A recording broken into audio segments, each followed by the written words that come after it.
안녕하세요. 반갑습니다. 하나님의 은혜와 평강이 늘 함께하는 하루가 되시기를 바라고 기도합니다. 이제 우리 하나님의 말씀을 암송할 텐데요. 그리스도를 전파함 중에서 그리스도를 모셔야 함, 우리 첫 번째 구절을 암송합니다. 영접하는 자, 곧 그 이름을 믿는 자들에게는 하나님의 자녀가 되는 권세를 주셨으니. 세 번역으로 외우겠습니다. 요한복음 1장 12절 말씀. 그러나 그를 맞아들인 사람들, 곧 그 이름을 믿는 사람들에게는 하나님의 자녀가 되는 특권을 주셨다. 아멘. 이 시간 찬양 드리겠는데요. 오늘 예배드리는 이 시간 우리에게 하나님의 은혜와 영광이 임재해 주실 줄 믿습니다. 임재, 함께 찬양하겠습니다.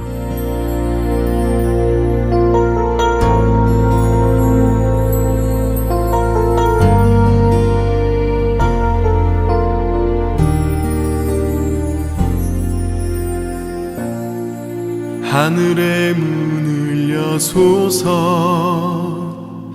이곳을 주목하소서.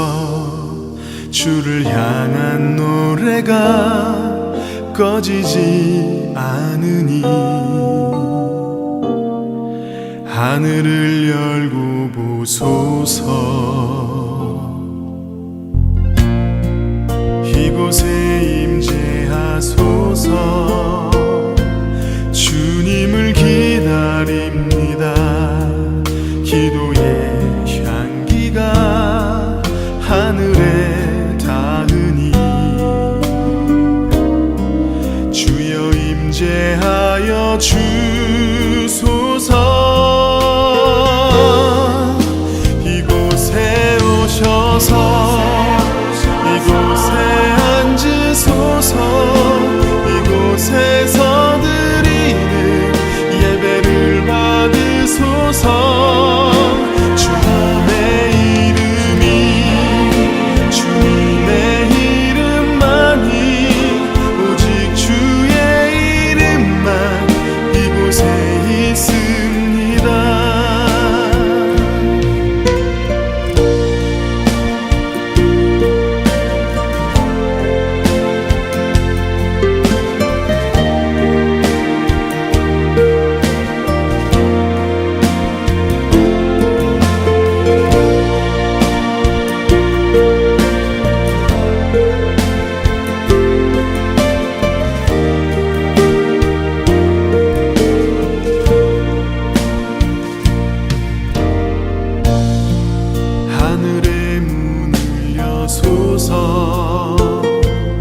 이곳을 주목하소서.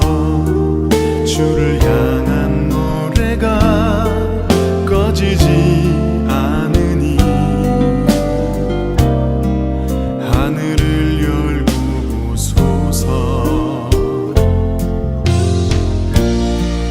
이곳에 임재하소서. 주님을 기다립니다. 기도의 향기가 하늘에 닿으니 주여 임재하여 주소서. 이곳에 오셔서 이곳에 앉으소서. 이곳에서 드리는 예배를 받으소서. 주님의 이름이, 주님의 이름만이, 오직 주의 이름만 이곳에 있습니다. 이곳에 오셔서 이곳에 앉으소서. 이곳에서 드리는 예배를 받으소서. 주님의 이름이, 주님의 이름만이, 오직 주의 이름만 이곳에 있습니다. 주님의 이름이, 주님의 이름만이, 오직 주의 이름만 이곳에 있습니다.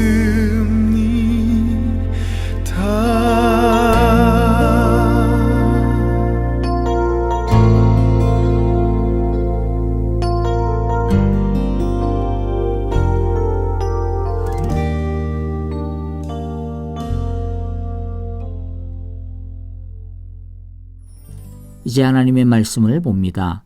오늘은 데살로니가전서 5장 19절부터 28절입니다. 19절 제가 먼저 읽습니다. 성령을 소멸하지 마십시오. 예언을 멸시하지 마십시오. 모든 것을 분간하고 좋은 것을 굳게 잡으십시오.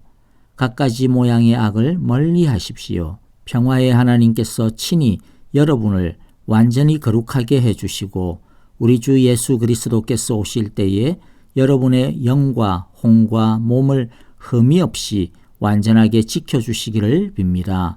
여러분을 부르시는 분은 신실하시니 이 일을 또한 이루실 것입니다. 형제자매 여러분, 우리를 위하여 기도해 주십시오. 거룩한 입맞춤으로 모든 믿는 사람들에게 문안해 주십시오. 나는 주님을 힘입어 여러분에게 명합니다. 모든 믿는 사람들에게 이 편지를 읽어 주십시오.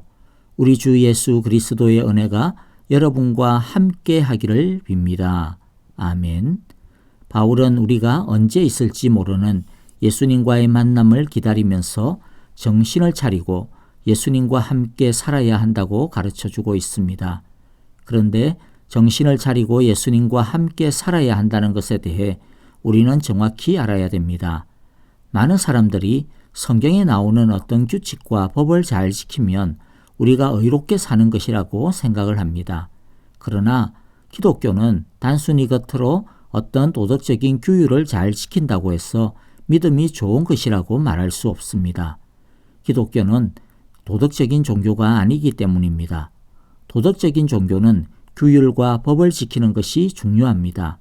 그러나 기독교 신앙은 도덕적 종교가 아니라 인격적인 신앙입니다. 그리스도인의 신앙은 법을 잘 지키느냐 아니냐에 달린 것이 아니라 하나님과의 인격적인 관계가 얼마나 친밀하냐 아니냐에 달려 있습니다. 기독교도 하나님께서 명령하신 것에 절대적으로 순종해야 합니다. 그런데 순종하는 이유가 하나님께서 명령하신 것이니까 법이니까 지켜야 한다 그런 것이 아닙니다. 그런 것은 도덕 준수이고 의무감이나 책임감이 이유입니다. 우리 그리스도인이 하나님의 명령에 순종하는 것은 그것이 단순히 하나님의 법이기 때문에 순종하는 것이 아니라 하나님을 사랑하기 때문에 순종하는 것입니다. 책임이나 의무감이 아니라 순종하는 것이 즐겁고 기쁘기 때문에 순종하는 것입니다. 그래서 우리가 정신을 차리고 예수님을 따라 사는 삶을 살려면 무엇을 먼저 해야 될까요? 하나님을, 예수님을, 성령님을 사랑하는 것입니다. 하나님과 예수님과 성령님과 친밀한 관계를 맺으면 예수님을 따라 사는 것이 사랑의 기쁨에 의해 자연스럽게 일어나고 그 열매도 자연스럽게 맺어지게 됩니다. 우리가 배우자를 사랑할 때나 자녀를 사랑할 때나 아니면 골프나 취미를 좋아할 때를 한번 생각해 보십시오.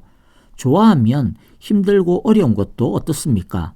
별로 힘들이지 않고 자연스럽게 절로 콧노래까지 부르면서 하는 것과 같은 이치입니다. 그래서 18절에서 성령을 소멸하지 말라라고 하는 것도 바로 이 성령님과의 친밀함, 성령 하나님과의 사랑이 식어지지 않도록 하라는 뜻입니다. 우리 안에 오신 성령님은 우리를 떠나지 않습니다. 하지만 성령님과 우리는 인격적인 관계로 맺어지기 때문에 인격적인 관계, 친밀함, 사랑, 신뢰가 강해질 수도 있고 또 반대로 약해질 수도 있습니다. 성령님과의 관계가 약해지면 성령님이 우리를 떠난 것은 아니지만 마치 불씨가 꺼져버려 아무 요리도 할 수 없게 되는 것처럼 성령님과의 사랑의 불씨가 꺼져버리면 성령님은 우리 안에서 역사하실 수 없게 되는 것이죠. 성령을 소멸하게 만드는 것이 무엇이 있을까요?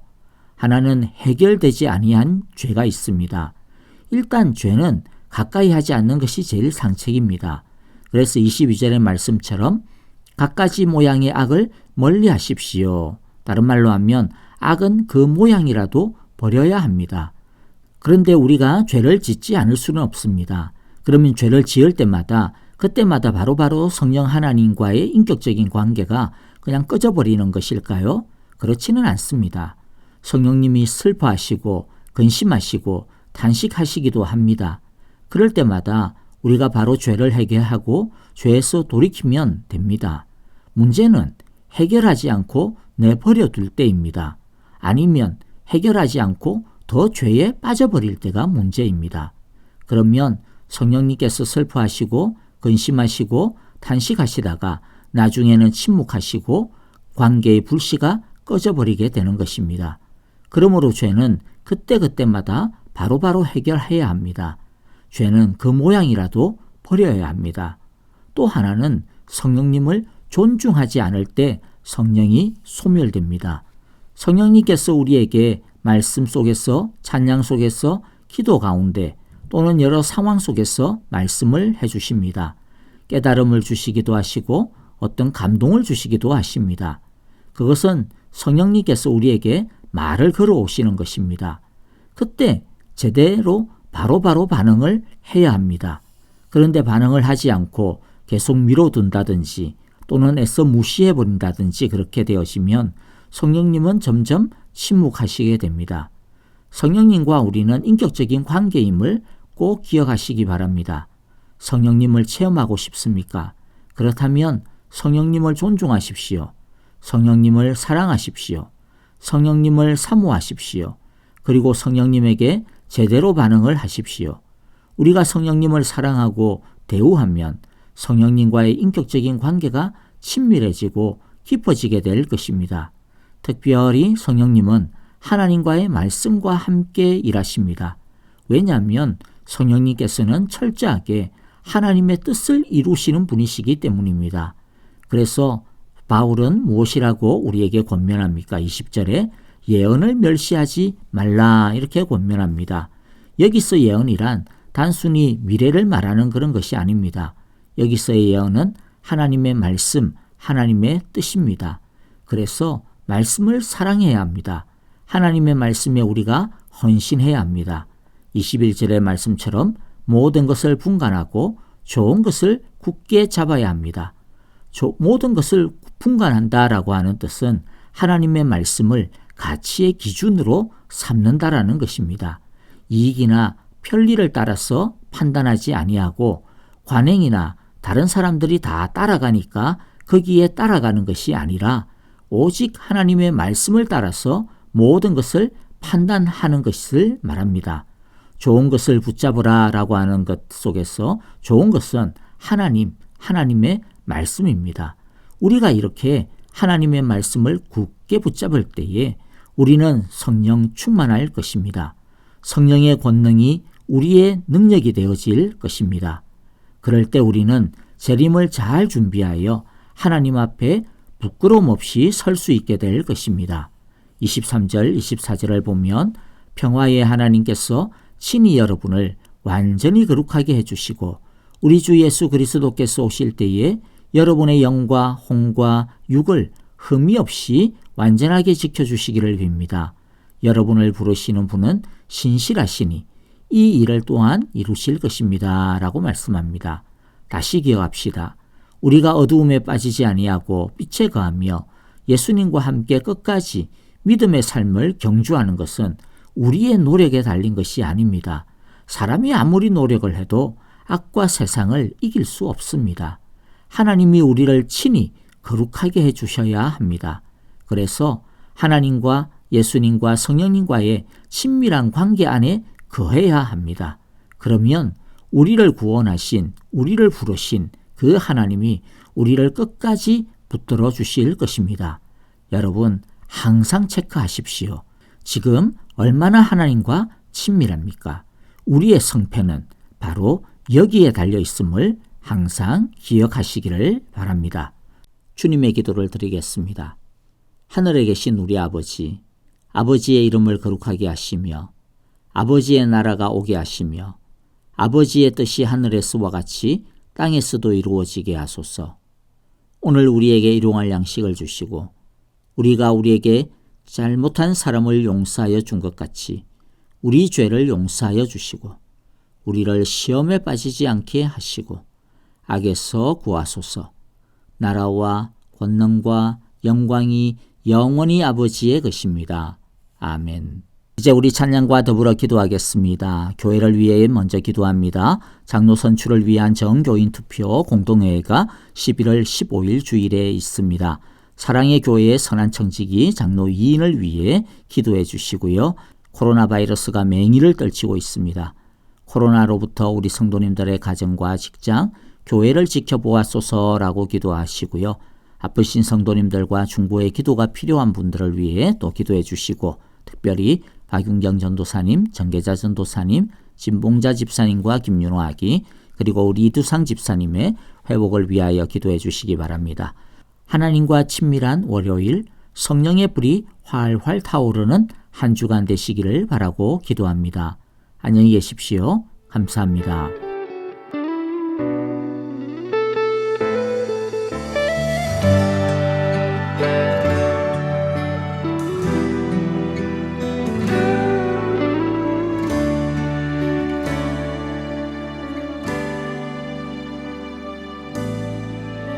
왜 나를 깊은 어둠 속에 홀로 두시는지, 어두운 밤은 왜 그리 길었는지,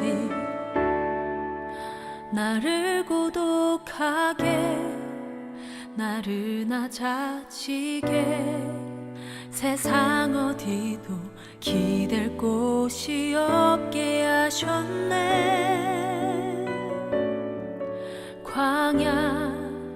광야에 서 있네.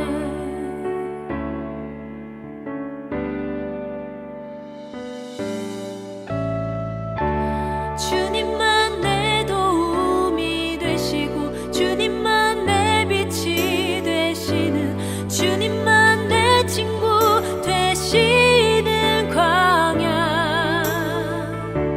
주님 손 놓고는 단 하루도 살 수 없는 곳, 광야에 서 있네.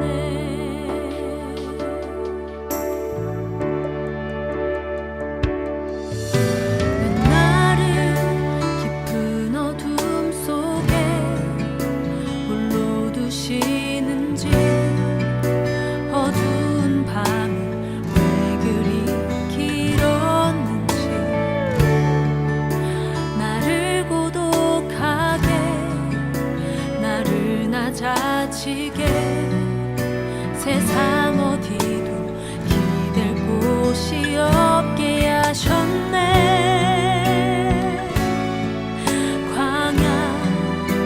광야에 서 있네.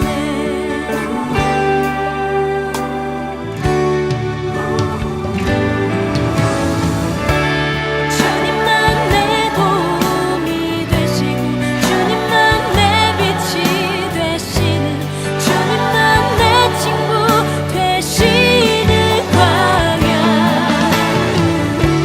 주님 손 놓고는 단 하루도 살 수 없는 곳,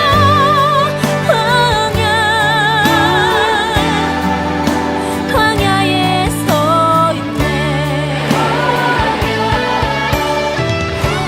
주께서 나를 사용하시려, 나를 더 정결케 하시려, 나를 택하여 보내신 그곳 광야.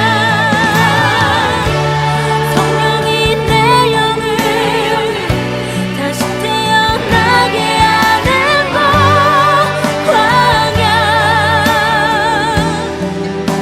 광야에 서 있네.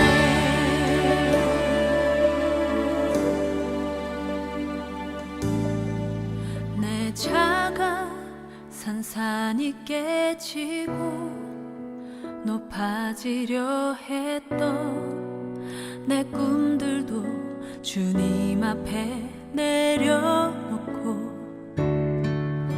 오직 주님 뜻만 이루어지기를 나를